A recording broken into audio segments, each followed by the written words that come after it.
Hello दोस्तों, मैं इस YouTube चैनल के माध्यम से आप लोगों को बहुत बहुत स्वागत करता हूं। आज के इस वीडियो में भाग 3 के बारे में बताने जा रहा हूं। तो दोस्तों, हम चलते हैं इस वीडियो के तरफ। तो देखते हैं आज का टॉपिक। आज का टॉपिक है प्रतिबिंब। आज का टॉपिक है प्रतिबिंब। आज का टॉपिक है प्रतिबिंब, यानी प्रतिबिंब क्या होता है। तो आपको पढ़ना है प्रतिबिंब के बारे में। आपका पॉइंट है प्रतिबिंब। प्रतिबिंब किसे कहते हैं? तो देखिए, आपका मान लीजिए कोई आपका दर्पण है, कोई दर्पण है और किसी दर्पण के सामने ऐसे मान लीजिए कोई वस्तु रखी गई है। तो जब किसी दर्पण के सामने कोई वस्तु रखी गई होती है तो उस वस्तु का आकृति इस दर्पण में दिखाई देने लगता है, जिन्हें हम कहते हैं प्रतिबिंब। जिन्हें हम क्या कहते हैं भाई? प्रतिबिंब कहते हैं। जिन्हें हम प्रतिबिंब कहते हैं। क्या कहते हैं? प्रतिबिंब। तो प्रतिबिंब का परिभाषा होता है कि जब किसी दर्पण के सामने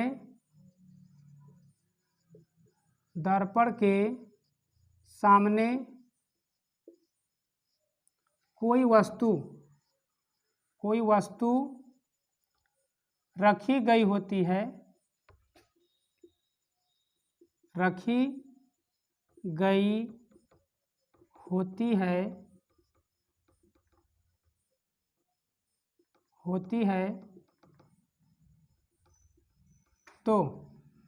रखी गई होती है, तो उस वस्तु का आकृति उस दर्पण में दिखाई देने लगती है, जिन्हें हम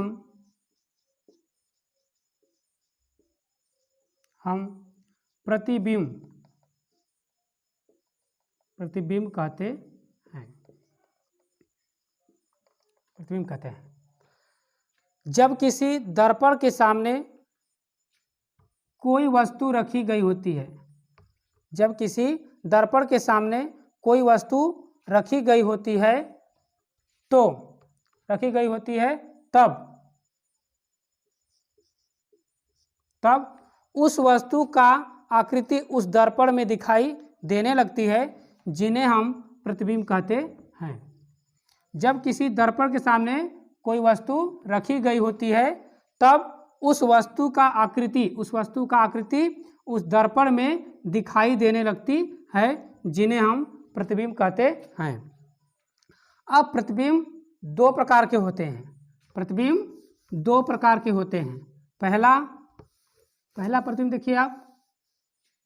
पहला होता है आपका वास्तविक प्रतिबिंब।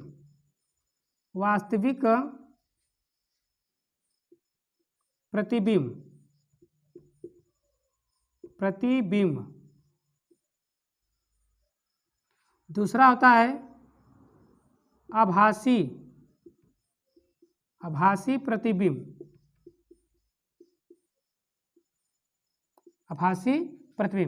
पहला आपका होता है वास्तविक प्रतिबिंब, दूसरा होता है आपका आभासी प्रतिबिंब। तो वास्तविक प्रतिबिंब क्या होता है? वास्तविक प्रतिबिंब देखा जाए, पहला आपका है वास्तविक प्रतिबिंब। तो लिखेंगे, बताएंगे कि जब किसी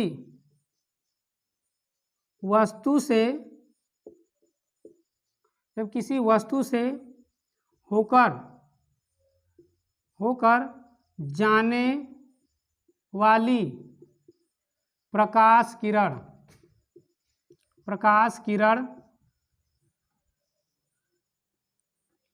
किरण पश्चात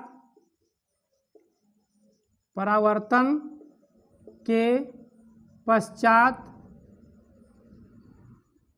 परावर्तन के पश्चात पुनः परावर्तन के पश्चात जिस बिंदु पर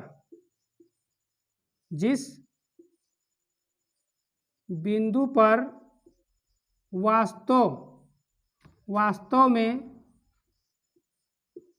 मिलती है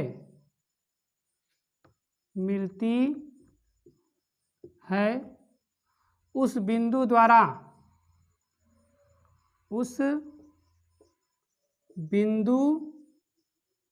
द्वारा वस्तु का उस बिंदु द्वारा बना प्रतिबिंब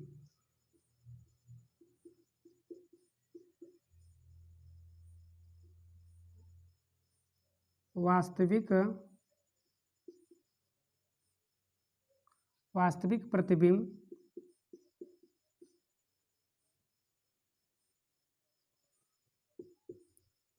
कहलाता है। ठीक, लिखेंगे कि जब किसी वस्तु से होकर जाने वाली प्रकाश किरण परावर्तन के पश्चात जिस बिंदु पर वास्तव में मिलती है उस बिंदु द्वारा बना प्रतिबिंब वास्तविक प्रतिबिंब कहलाता है। दूसरा आपका है आभासी प्रतिबिंब। आभासी प्रतिबिंब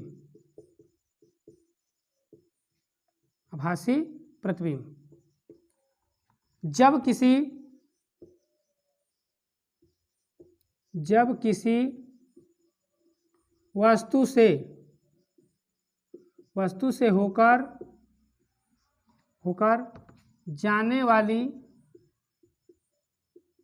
जाने वाली प्रकाश किरण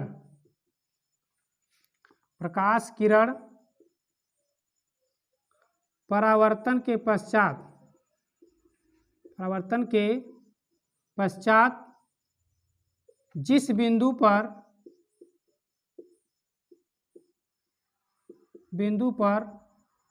आभासी रूप से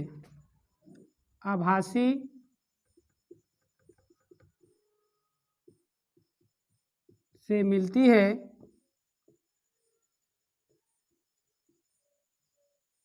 है उस बिंदु द्वारा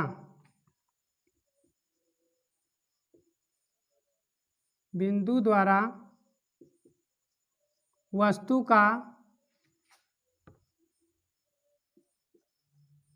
का आभासी प्रतिबिंब कहलाता है। तो आभासी प्रतिबिंब क्या होता है कि जब किसी वस्तु से होकर जाने वाली प्रकाश किरण परावर्तन के पश्चात जिस बिंदु पर आभासी रूप से मिलती है उस बिंदु द्वारा वस्तु का आभासी प्रतिबिंब कहलाता है। अगला पॉइंट आपका है गोली दर्पण।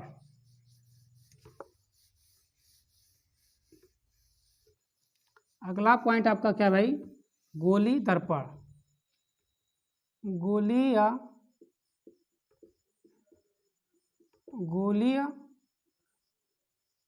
दर्पण। अब बात क्या है, गोली दर्पण क्या होता है? सबसे पहले हम जान लेंगे मैथ में कि वृत्त क्या है। ये आपका ऐसे जो बनाया गया आकृति उसका क्या भाई है? वृत्त है। वृत्त के जो बीच वाला बिंदु होता है वो होता है आपका केंद्र। वो आपका होता है केंद्र। और जो ये आपका जो होता है आकृति जो बनी है इसको कहते हैं परिधि। इसको कहते हैं परिधि। और इस परिधि से मान लीजिए परिधि पे कोई एक बिंदु ए है, इस बिंदु ए से और केंद्र ओ के बीच की दूरी को कहते हैं हम त्रिज्या। और यही परिधि पर कोई एक दूसरा बिंदु सामने बी है तो दोनों बिंदुओं के बीच की दूरी, बिंदु ए और बिंदु बी के बीच की दूरी को पूरा कहते हैं हम इसको व्यास। इसको कहते हैं हम व्यास। तो ओ और ए के बीच की दूरी को कहते हैं हम त्रिज्या और बी और ए के बीच की दूरी क्या कहेंगे हम? व्यास। तो अब देखा जाएगा यहाँ से कि गोली दर्पण क्या होता है। तो मान लीजिए कि कोई एक ऐसा गोल आकृति का कांच है, गोल आकृति का है, गोल आकृति का कोई एक कांच है और इसको हमने ऐसे काट दिया दो भागों में। जब दो भाग में काटा तो एक भाग ऐसे मिला आपका और एक भाग आपका ऐसे मिला। अगर इस दोनों भाग को सटा दिया जाए तो यही आकृति आपको मिल जाएगी। तो अब बात क्या है कि दो भाग तो कट गया, अब एक भाग को मान लीजिए किसी तरफ, चाहे इस तरफ चाहे इस तरफ, कहीं भी मान लीजिए हम इस तरफ ऐसे, हम ये वाला भाग हमने ले लिया ऐसे, और इस तरफ मैंने क्या कर दिया, ऐसे पेंट लगा दिया। ये कौन सा पेंट होता है, ये लाल ऑक्साइड का पेंट होता है, लाल ऑक्साइड का पेंट होता है। कैसा पेंट लगा होता है, लाल ऑक्साइड का पेंट होता है। तो जब हम इस गोले को लिया और काट दिया, दो भाग में बट गया, तो किसी एक गोले को लेने पर, इस वाले गोले को मैंने लिया यहाँ पे, और इसके एक से चाहे इधर चाहे इधर किसी भी तरफ हमने लाल ऑक्साइड का पेंट लगा दिया। तो जो दूसरा वाला साइड जो बनता है, ये वाला आपका होता है साइड परावर्तक तल, परावर्तक तल। ये वाला जो आपका भाग होता है इधर का, इस तरफ का जो साइड है वो होता है परावर्तक तल, और इधर क्या होता है, कलई लगा होता है। तो आपका परिभाषा बन गया गोली दर्पण का कि किसी गोली कांच का कटा हुआ वह भाग जिसके एक सिरे पर लाल ऑक्साइड का पेंट लगा होता है, जिन्हें हम क्या कहते हैं, गोली दर्पण। किसी गोली कांच का कटा हुआ वह भाग जिसके एक सिरे पर लाल ऑक्साइड का पेंट लगा होता है, जिन्हें हम क्या कहते हैं, गोली दर्पण। फिर से देखा जाए परिभाषा को, तो देखा जाए यहाँ से समझिए कि किसी गोली कांच का कटा हुआ वह भाग जिसके एक सिरे पर लाल ऑक्साइड का पेंट लगा होता है, जिन्हें हम क्या कहते हैं, गोली दर्पण। अब गोली दर्पण जो होता है वो दो प्रकार के होते हैं, गोली दर्पण दो प्रकार के होते हैं। तो फिर से हम लिखा रहे हैं परिभाषा इसका गोली दर्पण का, देख लीजिए।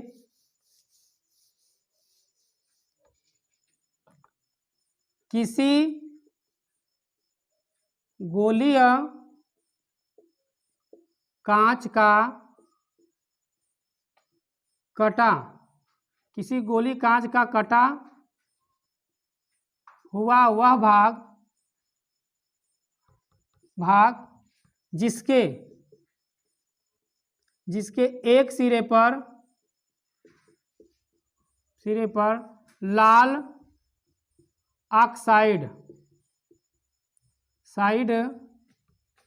लाल ऑक्साइड का पेंट लगा होता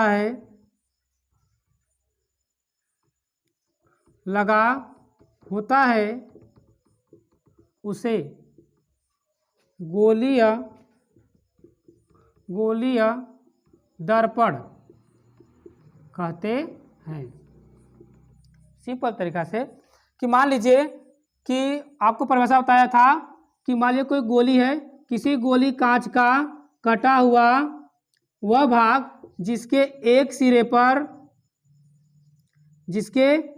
सिरे पर लाल ऑक्साइड का पेंट लगा होता है, उसे हम क्या कहते हैं, गोली दर्पण।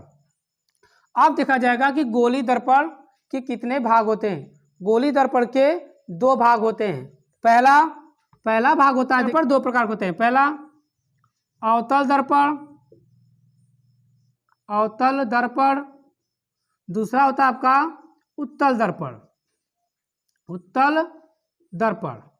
पहला आपका होता है अवतल दर्पण, दूसरा होता है आपका उत्तल दर्पण।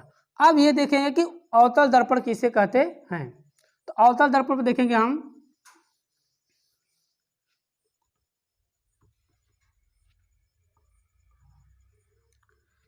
पहला होता है कि वह दर्पण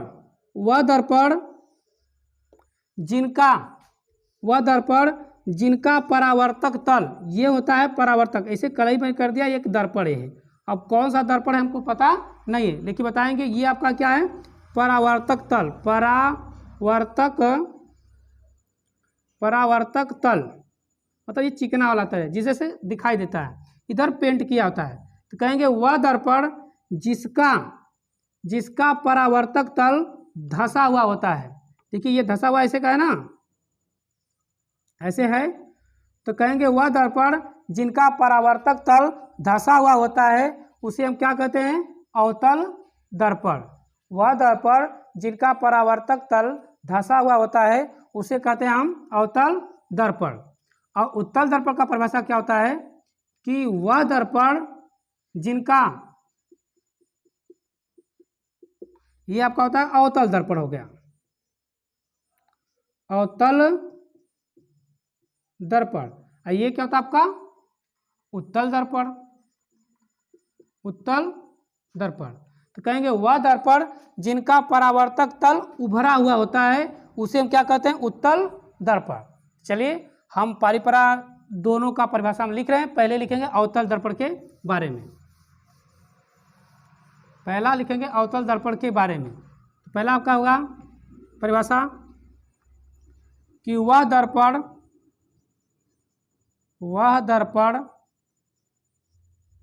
जिसका परावर्तक तल धंसा हुआ होता है, धंसा हुआ होता है उसे अवतल दर्पण कहते हैं। ये आपका अवतल दर्पण था। बना लीजिए चित्र ऐसे का,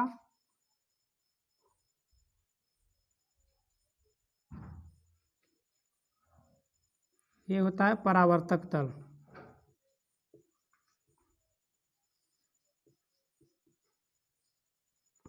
ये होता है आपका, इसका नाम होता है अवतल दर्पण, अवतल दर्पण हो गया। अब दूसरा लिखेंगे उत्तल दर्पण का परिभाषा, विचार दें। अब लिखेंगे उत्तल दर्पण।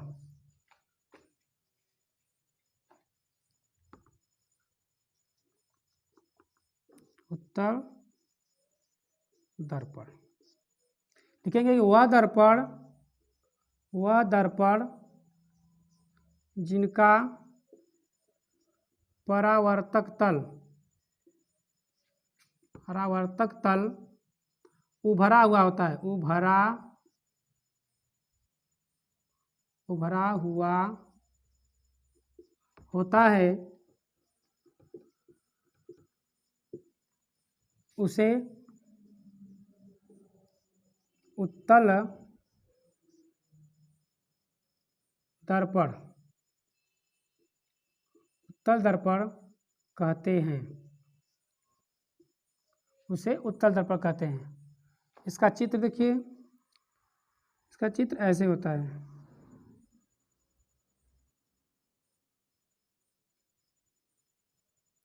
जो इस साइड का तल होता है वो होता है परावर्तक तल, परावर्तक तल। और ये कौन सा दर्पण है, उत्तल दर्पण, तल दर्पण। तो परिभाषा क्या होगा कि वह दर्पण जिनका परावर्तक तल उभरा हुआ होता है उसे क्या कहते हैं, उत्तल दर्पण। तो लिख लीजिए। अब अगला होगा पॉइंट आपका क्या, अगला पॉइंट होगा गोलीय दर्पण से संबंधित कुछ परिभाषाएं।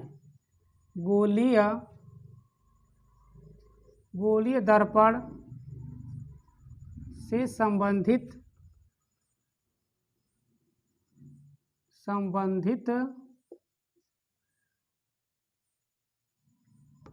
कुछ परिभाषाएं।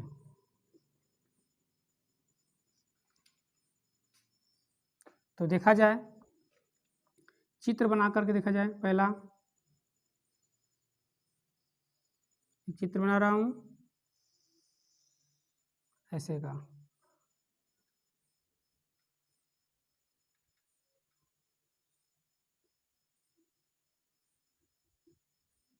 ये बिंदु जो होता है आपका P ध्रुव होता है, ये होता है F फोकस दूरी, ये होता है केंद्र वक्रता केंद्र, इसको कहते हैं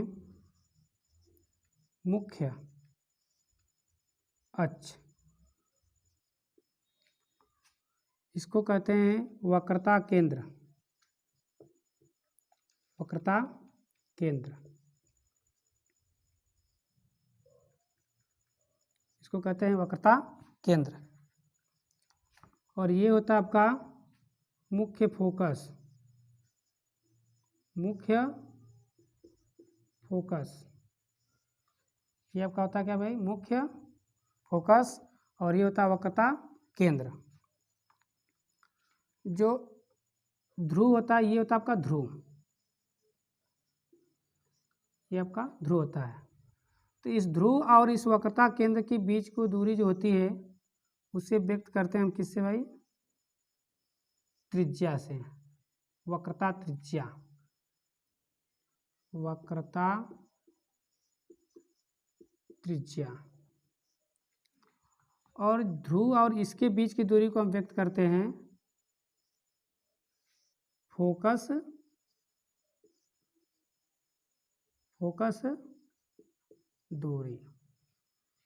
और जो ये लाइन डॉट डॉट डॉट की गई है ये होता है आपका क्या, दर्पण का द्वारक, दर्पण का द्वारक, क्या होता है आपका, दर्पण का द्वारक। तो पहले हम परिभाषा ये देखेंगे, पहले ध्रुव का परिभाषा देखेंगे हम, ध्रुव किसे कहते हैं। तो यहाँ पे लिखें, इसको उतार दे रहे हैं। पहला आपका होगा पॉइंट ध्रुव, ध्रुव किसे कहते हैं।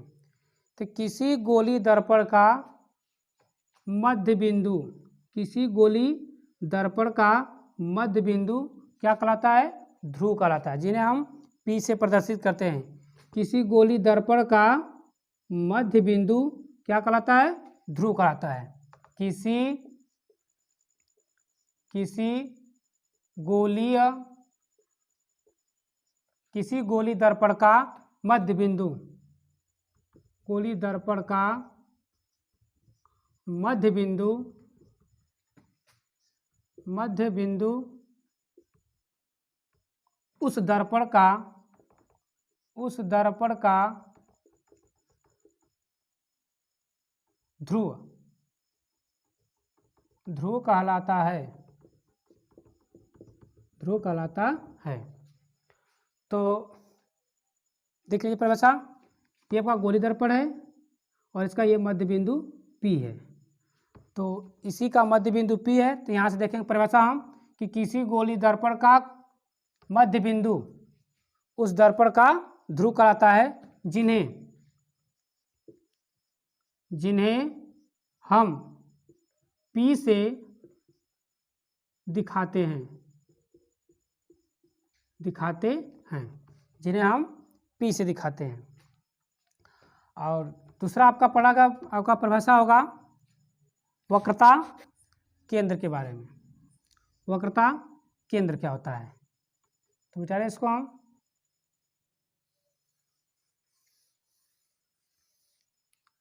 वक्रता केंद्र,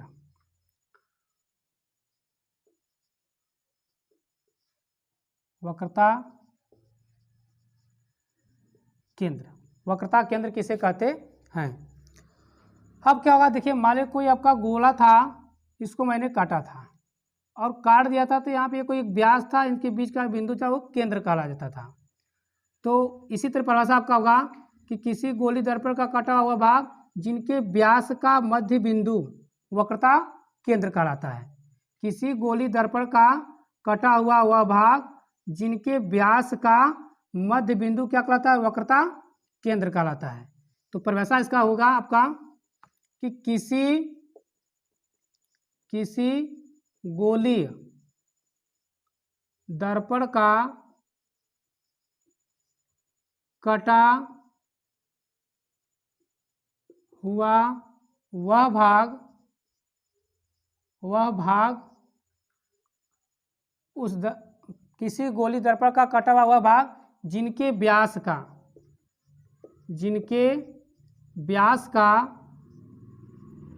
का मध्य बिंदु उस दर्पण का वक्रता केंद्र कहलाता है। उस दर्पण का वक्रता केंद्र कहलाता है, जिन्हें हम C से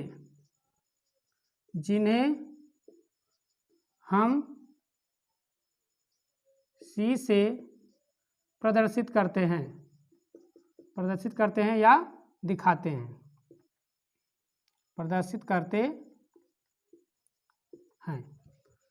तो किसी गोली दर्पण का कटा हुआ भाग जिनके व्यास का मध्य बिंदु क्या कहलाता है? वक्रता केंद्र कहलाता है, जिन्हें हम C से प्रदर्शित करते हैं। अब अगला पॉइंट आपका है कि इस बिंदु को कहते हैं मुख्य फोकस।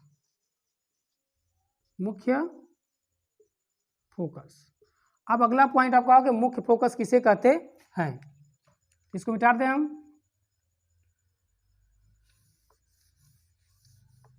मुख्य अक्ष, पहले मुख्य अक्ष करिए। मुख्य अक्ष किसे कहते हैं? तो वक्रता केंद्र तथा ध्रुव से होकर जाने वाली सीधी रेखा को क्या कहते हैं? मुख्य अक्ष कहते हैं। वक्रता केंद्र तथा ध्रुव से होकर जाने वाली सीधी रेखा को या जाने वाली प्रकाश किरण को क्या कहते हैं? हम मुख्य अक्ष कहते हैं। तो इसका परिभाषा देखिए कि वक्रता केंद्र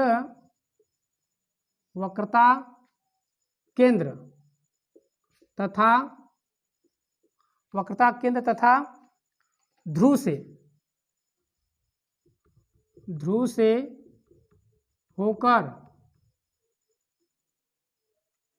होकर जाने वाली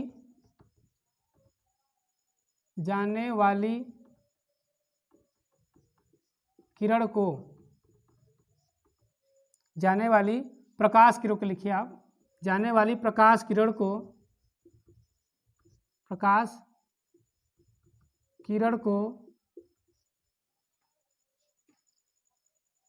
मुख्य अक्ष कहते हैं। मुख्य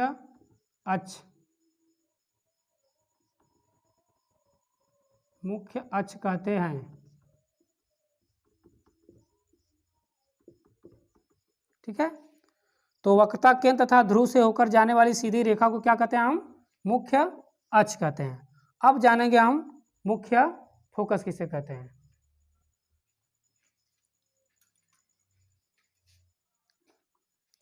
तो अगला पॉइंट आपका है मुख्य फोकस किसे कहते हैं। ये आपका मुख्य फोकस का बिंदु है। मुख्य फोकस किसे कहते हैं? तो देखिए हम इसको मिटा रहे हैं। मुख्य फोकस किसे कहते हैं? तो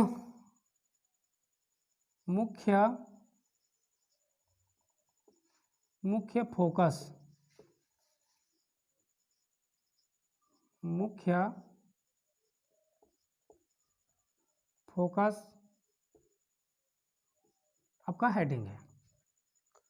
तो देखेंगे कि मुख्य अक्ष के समांतर जाने वाली प्रकाश किरण, ये मुख्य आपका अक्ष है पूरा सीधी लाइन, इसके समांतर कोई एक किरण जा रही है। तो मुख्य अक्ष के समांतर जाने वाली प्रकाश किरण, यहाँ पे चित्र समझा रहा हूँ चित्र से, ये आपका पूरा मुख्य अक्ष है, इधर परावर्तक तल, इधर आपका पेंट किया गया है। तो मुख्य अक्ष के समांतर जाने वाली प्रकाश किरण परावर्तन के पश्चात जिस बिंदु से होकर जाती है उस बिंदु को क्या कहते हैं? मुख्य फोकस। यानी मुख्य अक्ष के समांतर जाने वाली प्रकाश किरण परावर्तन के पश्चात जिस बिंदु से होकर जाती है उस बिंदु को क्या कहते हैं? मुख्य फोकस कहते हैं। तो इसकी परिभाषा हम लिख रहे हैं, देखिए। मुख्य अक्ष से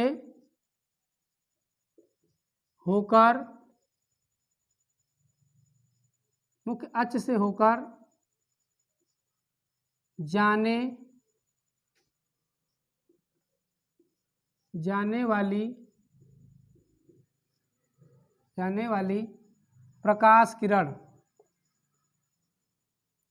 मुख्य अक्ष से, या सॉरी मुख्य अक्ष, गलत हो गया, फिर से करिए। मुख्य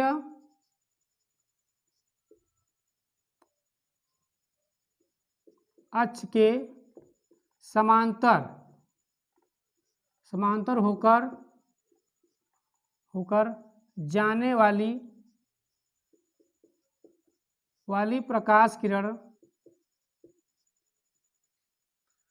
वाली प्रकाश किरण परावर्तन के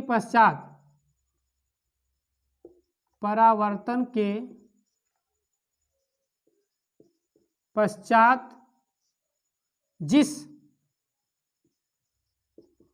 जिस बिंदु पर मिलती है उस बिंदु को मुख्य फोकस कहते हैं। मतलब मुख्य अक्ष के समांतर जाने वाली प्रकाश किरण परावर्तन के पश्चात जिस बिंदु से होकर जाती है उस बिंदु को क्या कहेंगे हम? मुख्य फोकस। अब अगला पॉइंट क्या आपका? फोकस दूरी। फोकस दूरी किसे कहते हैं? तो आइए देखा जाए, मिटा रहे हैं इसको। देखिए, फोकस दूरी, अगला पॉइंट आपका है फोकस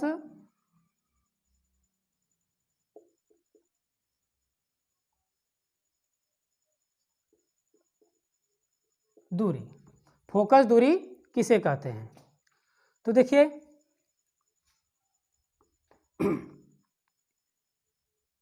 मुख्य फोकस तथा ध्रुव के बीच की दूरी को ही क्या कहते हैं? फोकस दूरी। मुख्य फोकस तथा ध्रुव के बीच की दूरी को ही क्या कहते हैं? फोकस दूरी।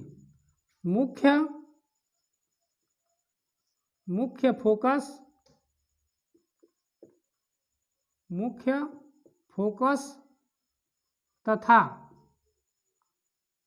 ध्रुव के बीच, मुख्य फोकस तथा ध्रुव के बीच की दूरी को फोकस दूरी कहते हैं। फोकस दूरी कहते हैं, जिन्हें हम एफ से प्रदर्शित करते हैं। जिन्हें हम एफ से प्रदर्शित करते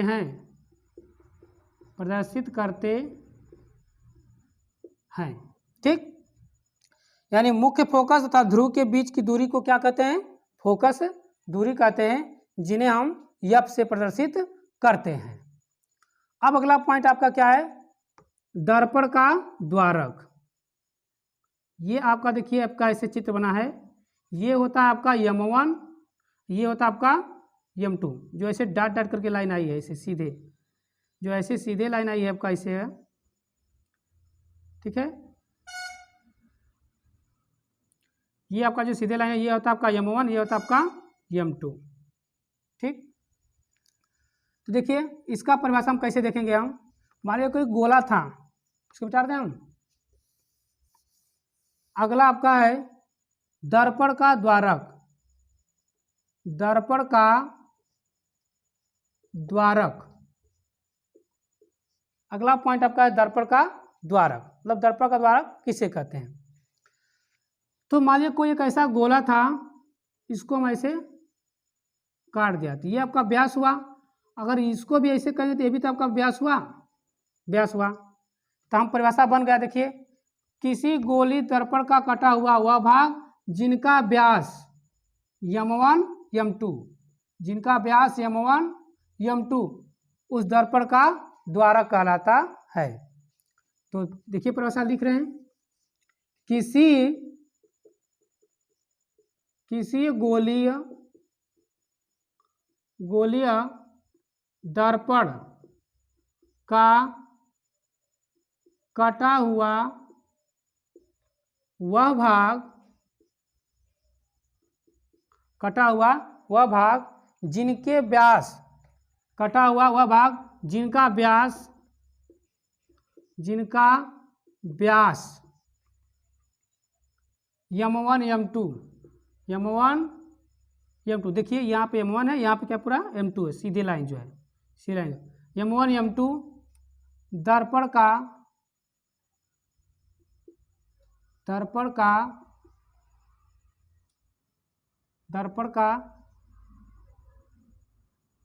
द्वारक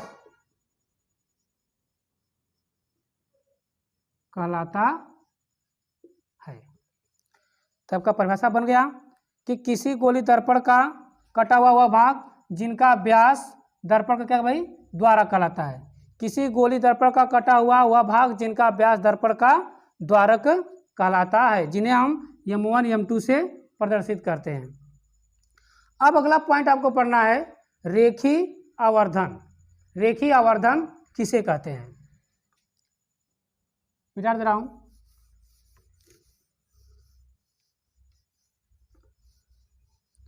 रेखीय आवर्धन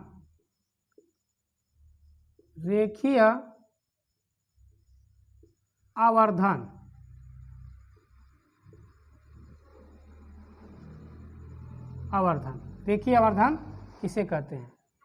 देखिए एक सूत्र होता है,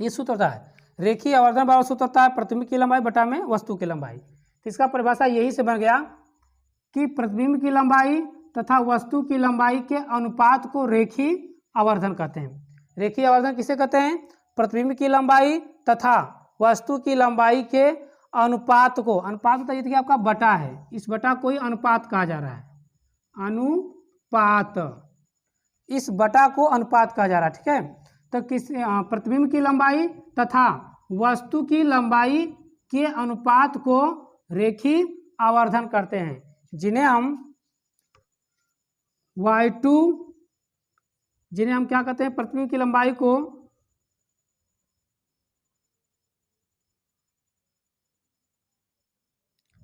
सूत्र, ये तो आपका परिभाषा हो गया कि प्रतिबिंब की लंबाई तथा वस्तु की लंबाई के अनुपात को रेखीय आवर्धन कहते हैं।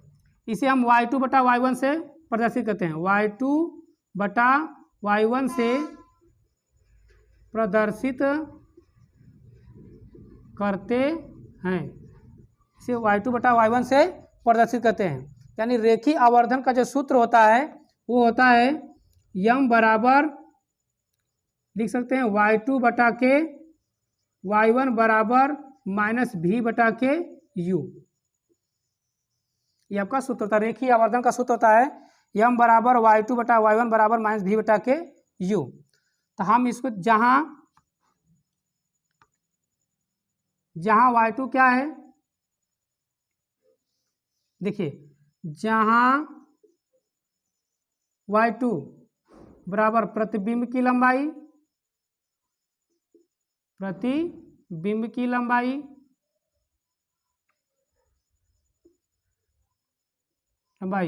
y1 वस्तु की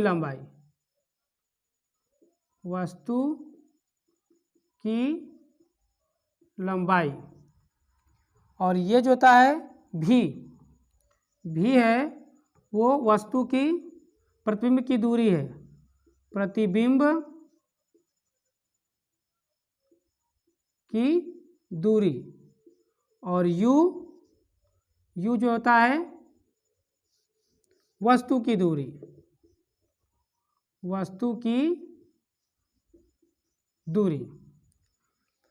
तो इस फार्मूले में y2 जो होता है प्रतिबिंब की लंबाई को प्रदर्शित करता है, y1 वस्तु की लंबाई को प्रदर्शित करता है और v जो होता है प्रतिबिंब की दूरी को और u वस्तु की दूरी को प्रदर्शित करता है। अब हम अगला पॉइंट कल इस वीडियो में पढ़ेंगे। हम अगला पॉइंट क्या होगा कल के वीडियो में, u v f में संबंध, यहाँ से लिख रहे हैं फिर से देखिए, u v f में संबंध स्थापित कीजिए।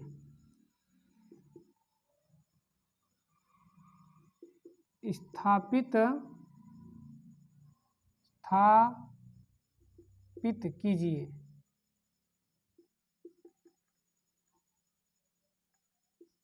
कीजिए। तो आपको तो हम रेखीय आवर्धन किसे कहते हैं बताई दिया था आपका परिभाषा कि प्रतिबिंब की लंबाई तथा वस्तु की लंबाई के अनुपात को रेखीय आवर्धन कहते हैं। ये आपको परिभाषा बता दिया था। बस आज के वीडियो में जय हिंद जय भारत।